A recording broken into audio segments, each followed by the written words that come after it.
Going in, about to make it happen. Oh man, all they got in here is a refrigerator. Talk about state-of-the-art equipment, huh? Excuse me. That's your name tag. Hello, my name is Aleshia. What did it say? Aleshia P. Aleshia P. Oh, you got German on there. Alego. I'm just going to let you sit in here for just a minute, and then Dr. Rothman will be in to talk to you. Okay, and then we'll start getting you ready. But let me go get your volume. Okay, I'll be right back. Get plenty of that volume, too. You are so crazy. How you feeling, girl? I'm nervous. You nervous? Oh, man. You gotta be nervous, yo. You ain't gonna feel nothing once you get all doped up on that volume. I can't wait. Then I'll probably feel a lot better. Right now, You just gonna be smiling. You be in your happy place at that point. Thank God for drugs. Okay, so I'm Dr. Rothman. I want to get started by talking about your individual eye prescriptions and eye situations, a little bit about benefits and risks, a little bit about the procedures themselves, and then if you're good candidates, we'll do them. So before we get started, does anybody mind if we discuss their eye prescription and eye situation in front of each other? Is that okay? Great. I won't say anything embarrassing except to me if I make a bad joke or two, and I think I've already told you I do that regularly. Dennis, how are you today? Good. Good. Dennis, you're nearsighted, of course, more on the right than the left. Yep. You have astigmatism on both sides, more on the left than the right. Yep. We're going to correct you to distance vision in both eyes. And because you're in my age group, we have to talk about what happens to reading vision. Between the ages of 40 and 50, you probably know we lose 80% of it. Yeah. That's a normal aging change. It happens to all of us, whether we're nearsighted, farsighted, or even perfectly distance-sighted. The difference is if you're a little bit nearsighted, which you're kind of a lot nearsighted, those folks can take off their glasses to read better up close, and I call that cheating. Not Tiger Woods kind of cheating. But I call it cheating because they have perfect distance vision, so they don't have glasses to take off to read better up close. They have to put on glasses to read better up close. That's a long-winded way of saying, Dennis, that when we correct you to distance vision, you're going to need some reading assistance up close. Or longer arms. That works, that works for a little while, and you run out of arm. That's what I mean. Yeah.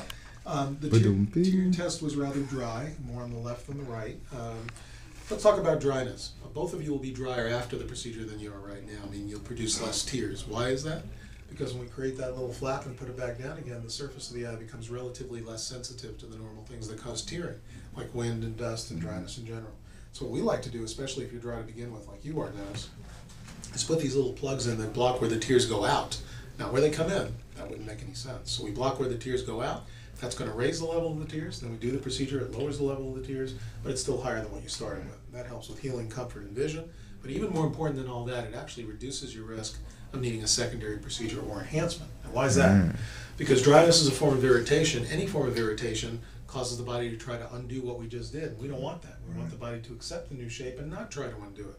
So not only will these little plugs make your eyes feel better and heal better, but they'll also reduce the risk of needing a secondary procedure or enhancement. And even though I know you're both going to love your procedure today, I know you're not going to want to do it again if you don't have to. And I don't take that personally. One other thing I'll mention about dryness is I'm not just the president of the Hair Club for Men, I'm also a member. I have permanent plugs. They've been in for almost 8 years. They're tremendously helpful, and I probably couldn't live here in the desert without them. So I do recommend them highly. Last but not least, the curvatures of the eye are good. The corneal thickness is good. So you're a good candidate, Dennis, for Lasik for distance. Just remember those reading glasses, which we'll need tomorrow just like you do today. Okay. And Aleshia, how are you today? Good. Great. Nervous. Yes, I know. We'll get you your little happy pill there if you haven't gotten it already. I got one. I don't feel anything. Well, some people need more than one happy pill. We can arrange that for you. And for the second one, we'll put it under your tongue so it dissolves a little bit quicker. So just remind me when we're done, and we'll take care of that for you. Okay. You are nearsighted in both eyes, more on the left than the right. You have a little bit of astigmatism on the left, none on the right. We're going to correct you to distance vision. You're too young for my reading club. I know how disappointed you must be. That begins at age 40, but you'll get there eventually. Yeah. Let's not rush it, right? Curvatures of the eyes are good, and the corneal thickness is average. So you're a good candidate, Aleshia, for Lasik for distance, and that's what we'll do for you today. Okay. So let's talk a little bit about benefits and risks. Both of you know what the benefits of these procedures are, that's why you're here today. You also know what the risks are, because you read our consent form and you're still here today. Possibly just barely, so right, Aleshia, just barely? So I promise I'm not gonna sit here with you this afternoon and talk about every single one of those scary, rare risks you read about in the consent form. In fact, all I really need to know is when you weigh the benefits of the procedure as you see them for yourself on one hand, and the risks of the procedure as we've described them to you in the consent form on the other, for you personally, are the benefits greater than the risks? And a yes or no answer would be appreciated. Yes. Yeah. And I think so too. Otherwise, I wouldn't recommend it to you. Well, let's talk about the procedure itself. When we go back to the procedure room, it's going to be very bright under the laser. For LASIK, the bright light becomes dim, gray, or goes away completely when we create that little flap. So you won't see the flap being made. That's a good thing. Yeah. That's a good thing. That's a real good thing. It's a real good thing. But you will have 8 to 20 seconds of darkness with the eye held open. That could be a little scary, especially if you weren't expecting it. So please expect it, know that it's normal, natural, and nothing to worry about. You'll both feel touch, stretch, and pressure during these procedures, but you won't feel anything sharp or painful. And there are 4 secrets to a safe and successful procedure. I want to tell you about them because they're very important to understand. Number 1, always look at the flashing green light. That's your target. I want you to look at that light at all times with only one exception, and that exception is When it's dark. the 8 to 20 seconds of darkness. Very good. Don't look for the light during that time because you won't find it. In fact, if you look for it, you're going to get frustrated. I don't want you to be frustrated. So instead, when the light starts fading away, it may drift to one side or move back and forth or up and down, or it might just disappear completely. Don't look for it, don't chase it, don't try to follow it, just let it go. 8 to 20 seconds later, when the light reappears, it will reappear right in the center of your vision where it started, like magic. So always look at that flashing green light except for the 8 to 20 seconds of darkness and any movement of the light just before it goes away. That's the first point. Second point, don't shake your feet. Neither of you are doing that, that's great. Foot bone's connected to the head bone or eye bone, yes. So if you, that was good. So if you shake your feet, you're going to shake your head, your eye, and everything else. So please try not to do it. But if you forget, I didn't know that. That moves your eye. Absolutely. I did not know that. Exactly, it does. So if you forget, don't worry. I will remind you gently. Third point, if I ask you to look up, down, left, or right, please use your eyes. Not your whole head, exactly. Not obvious, but easy to forget. The last point's the most important one of all. Don't hold your breath, like both of you are probably doing right now. Breathe gently and continuously throughout the procedure, because if you hold your breath, you're going to get nervous and shaky. If you get nervous and shaky, I might hold my breath.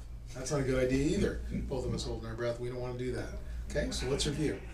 Always look at the flashing green light, except for the 8 to 20 seconds of darkness when you're going to let the eye relax wherever it happens to be. Remember, don't try to chase or follow the light. If it seems to be drifting away, just let it go. 8 to 20 seconds later, it'll reappear right in the center of your vision where it started. Don't move your head or shake your feet, and breathe gently and continuously. You can do that. So when the light moves, you don't follow it. When you feel that little pressure, I'm going to make it easy to remember. When you feel that little pressure sensation, that's the time you're not supposed to follow the light. At all other times, when you're not feeling the pressure sensation, I want you to follow the light. Okay? It's real easy. You'll see it's much easier to do than you think. Okay. Okay? So always look at the flashing light, don't move your head or shake your feet, and breathe gently and continuously. If you could do that, we can do this. And before I take your questions, because I have a feeling there might be 1 or 2 more, I just want to make a few more comments about that pressure sensation I mentioned in passing earlier. I've had the machine on my eye too, and I can tell you we're all wired the same way. When we feel pressure on the surface of our eye, there are 2 things our bodies want to do almost automatically. One is tighten up, and the other is roll our eyes upward. And I want you to do exactly the opposite of what I just did. So when you feel that pressure sensation, if you feel your body trying to tense up or tighten up, I want you to instead try to loosen it up. If you feel your eye or brow trying to tighten, squeeze, or roll upward, I want your eye to relax in a neutral position. What's a neutral position? If I dangle my arm in a neutral position, you can push it any way you want. It's going to go there easily without resistance. Another word for neutral position is loose. So when you feel that pressure sensation, if you feel your body trying to tense up or tighten up, I want you instead to try to loosen it up. If you feel your eye or brow trying to tighten, squeeze, or roll upward, keep it nice and loose in a neutral position. That'll keep us out of trouble. What does that mean, like look straight ahead? Or I don't get it. Okay, neutral position means, Or your like you see eye how my arm is just dangling loose? I want your eye to just dangle loose. Just relax and not try to pull in one direction or another. It's actually very much easier to do than you think. Okay. I think you'd be pleasantly surprised. And of course, I'm going to be watching you the whole time. So so you're just gonna talk us through I'll talk it? you through the whole thing. Okay. Now, the reason we do this conversation ahead of time is because now you have a mental image of what the procedure is going to be like. So when we do it, it'll be like you've done it before. It won't be all brand new and something that you're not familiar with. But it's a lot easier than you